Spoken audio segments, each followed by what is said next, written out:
Bismillahirrahmanirrahim. Assalamualaikum warahmatullahi wabarakatuh. Perkenalkan, nama saya Jinaluddin dari SMP Negeri 2 Bandung, CGP Angkatan 9. Dalam kesempatan ini, saya akan memaparkan tentang jurnal refleksi dwi mingguan. Perkenalkan, ini fasilitator yang senantiasa membimbing saya.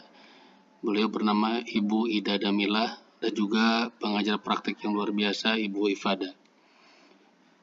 Model refleksi yang saya sampaikan menggunakan teori 4F.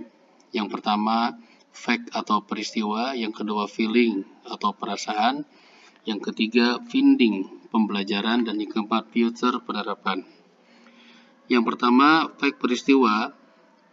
Di modul 1.1 saya coba dibagi menjadi 3 bagian. Yang pertama, pendahuluan, kemudian merdeka, dan penutup.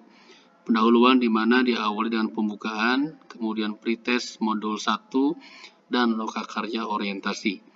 Dan merdeka ini merupakan komponen dari singkatan, M-nya mulai dari diri, E-nya eksplorasi konsep, R-nya ruang kolaborasi, D-nya demonstrasi kontekstual, E-nya elaborasi pemahaman, K-nya koneksi antar materi, dan A-nya aksi nyata.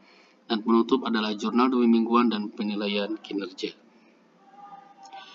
Kegiatan saya diawali dengan pembukaan, di mana pembukaan PGP Angkatan 9 dilaksanakan secara daring pada tanggal 16 Agustus tahun 2023 melalui Google Meet dan streaming YouTube dikarenakan banyak akses sehingga saya bisa mendengarkan dan melihat dari YouTube, di mana dipimpin langsung oleh Dirjen GTK Kemdikbud RI dan secara umum dilanjutkan oleh penjelasan LMS PGP Angkatan 9. Selanjutnya adalah pretest modul 1. Pretest modul 1 saya kerjakan pada hari Jumat tanggal 18 Agustus tahun 2023. Meskipun dari tanggal 16 sudah bisa dibuka dan saya baru mengerjakan tanggal 18 Agustus pukul 6.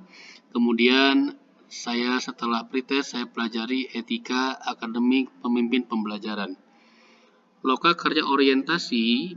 Kegiatan lokakarya ini semula dijadwalkan pada tanggal 21 dan 22 Agustus, maka diundur menjadi tanggal 27 Agustus tahun 2023 dan dilaksanakan secara daring, di mana kegiatan lokakarya ini dilaksanakan dimulai dari pukul 8 dan dibuka oleh arahan dari BBGP Jawa Barat dan Dinas Pendidikan Kota Bandung. Kemudian dilanjutkan setelah pembukaan bimbingan oleh pengajar praktik sampai pukul 15.30, di mana peserta CGP termasuk saya mengerjakan LK1 sampai dengan LK5. Kegiatan inti dengan singkatan merdeka, M yang pertama mulai dari diri. Mulai dari diri saya dilakukan dengan menulis refleksi kritis tentang pemikiran Ki Hajar Dewantara dan sebagai pengetahuan awal yang saya miliki dan sebagai analisis apakah saya sudah menerapkan atau belum serta harapan yang saya inginkan dalam modul 1.1. Saya melakukan pada tanggal 21 Agustus tahun 2023. Kemudian eksplorasi konsep. Setelah mulai dari diri sendiri, maka saya melanjutkan dengan mempelajari konsep-konsep pemikiran Ki Hajar Dewantara dari mulai menonton video tentang pendidikan pada masa penjajahan atau kolonial, kemudian tentang pendidikan pengajaran, pendidikan yang menuntun, kodrat alam dan kodrat zaman, serta budi pekerti. Dan saya pelajari sampai dengan mengerjakan tugas refleksi diri, saya kerjakan pada tanggal 22 Agustus tahun 2023. Ruang kolaborasi ini terdiri dari 2 bagian. Bagian pertama adalah penunggasan kelompok. Ini dilaksanakan pada tanggal 22 Agustus. Kemudian yang kedua, penunggasan presentasi dilaksanakan pada tanggal 23 Agustus tahun 2023. Di mana ruang kolaborasi ini dibimbing langsung oleh fasilitator yaitu Ibu Ida Damilah. Dan kelompok saya mengambil sosial kultur falsafah Sunda yang dikaitkan dengan pemikiran Ki Hajar Dewantara. Sementara kelompok satu lagi mengambil sosiokultur di daerah Cicendo, Bandung. Demonstrasi konseptual, di mana kegiatan ini dilakukan dengan membuat paparan berupa video untuk menggambarkan pemikiran filosofis Ki Hajar Dewantara sesuai dengan pengetahuan dan pengalaman baru yang saya peroleh. Dan saya menjelaskan tentang pembelajaran berdiferensiasi dengan notabene berpusat kepada murid. Dan tugas ini saya kumpulkan pada tanggal 28 Agustus tahun 2023. Elaborasi pemahaman adalah kegiatan di mana dilaksanakan pada hari Rabu tanggal 30 Agustus tahun 2023 dengan moda daring dimulai dari pukul 15.30 sampai pukul 17 dengan mendengarkan dan berdiskusi dari paparan langsung dari instruktur yaitu Bapak Dr. Kusno Hadi MPD.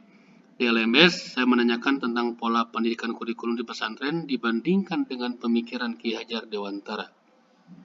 Koneksi antar materi, kegiatan ini merupakan rangkuman akhir atau kesimpulan di mana saya meninjau ulang keseluruhan materi dari pembelajaran 1 hingga pembelajaran 6 dan membuat sebuah koneksi antar materi yang sudah saya pelajari.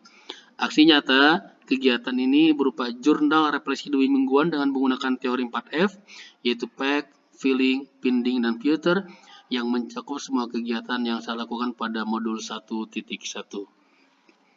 Berikutnya adalah feeling atau perasaan. Perasaan saya senang ketika muncul surat pemberitahuan untuk pendidikan guru penggerak meskipun menjadi angkatan 9. Setelah sekian lama menunggu dan sering cek SIM PKB, dan hal tersebut merupakan tonggak untuk membuat kurva yang baru buat saya untuk menjadi guru yang hebat. Kemudian, di balik perasaan senang muncul juga perasaan takut. Takut tidak bisa menjalani karena tugas yang lumayan banyak. Kemudian takut tidak maksimal, dan yang terutama adalah takut banyak meninggalkan tugas inti yaitu meninggalkan kelas.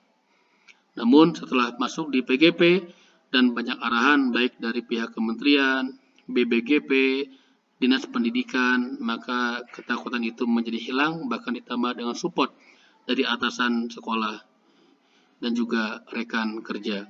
Bismillah, saya ikuti PGP ini dengan maksimal.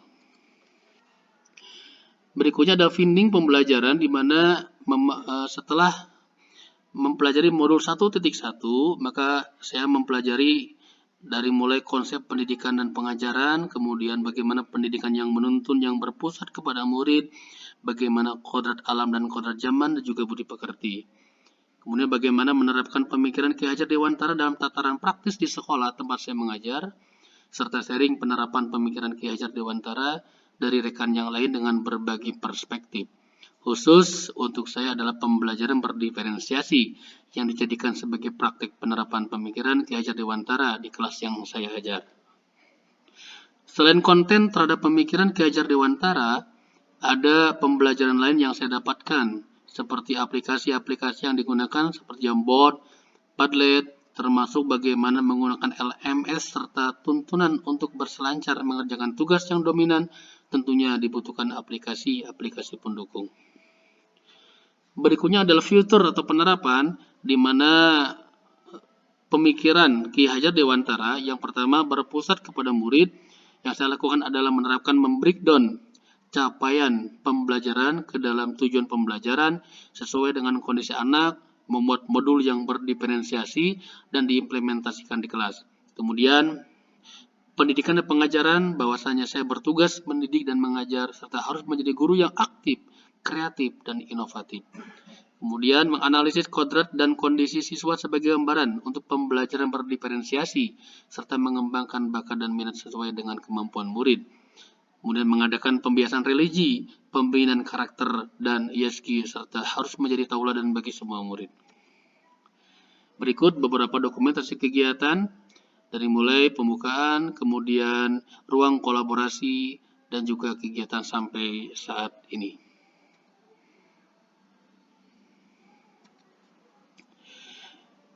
Sekian yang bisa saya sampaikan. Mari kita bersama-sama untuk tergerak, bergerak, dan juga menggerakkan. Assalamualaikum warahmatullahi wabarakatuh.